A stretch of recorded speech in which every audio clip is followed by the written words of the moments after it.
Last bolt. Ah, look at that.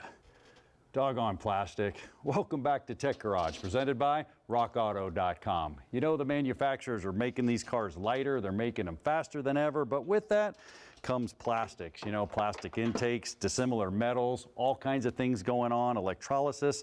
So that's why it's so important to torque your bolts and use proper torque sequences. Hence, this Master Technician Tech Tip. Hashtag MTTT, that's right, it's all about torquing. So what are we gonna do? Well, obviously we're gonna replace that part. This is the coolant outlet, and you know, you wouldn't think Rock Auto has a piece like that. Oh yes, they do. Now I'm gonna put it on here, and you've seen me take it off with the air ratchet or the electric ratchet. You don't wanna do that, okay? That's fine for taking it off, that's great. But to put it back on, well, I'm gonna slow down a bit. I'm gonna get the bolts down, I'm gonna get them all started by hand, and then I'm gonna come back with the wrench, and I'm gonna tighten them up a little bit. Now I'm gonna bring this one down all the way finger tight, just to give you a demo.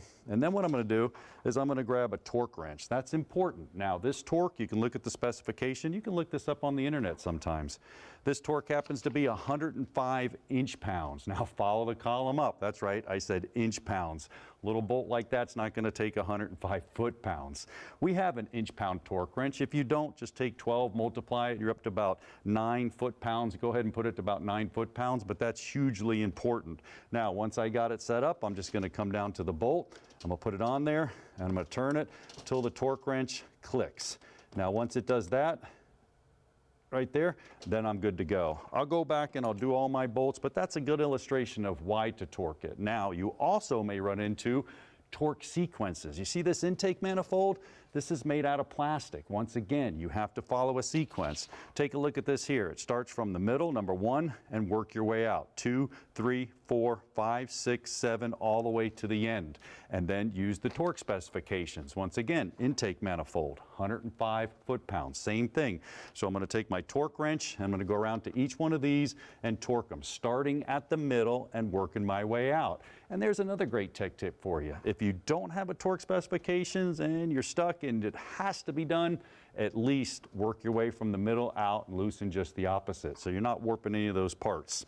Now, one other thing I want to show you. Some of the manufacturers, they're actually showing torque angles, and that's weird, I know. Torque angles, yeah, they go with the torque bolts. They say perhaps, like we said, 105 inch-pounds or 27 foot-pounds, and then a certain degree. Well, if it's 45 degrees, that's pretty easy. Just take your torque wrench and go about 45 degrees.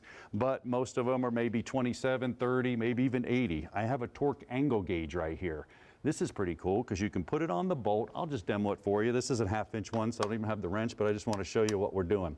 We're putting it on the bolt, and then I'm going to come over here and I'm going to take the needle and zero it out. So now I'm pointing on 0.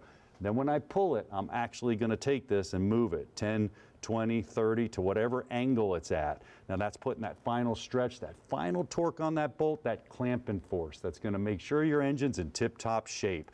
Now that tech tip is huge, and you want to use that anytime you're working on a car.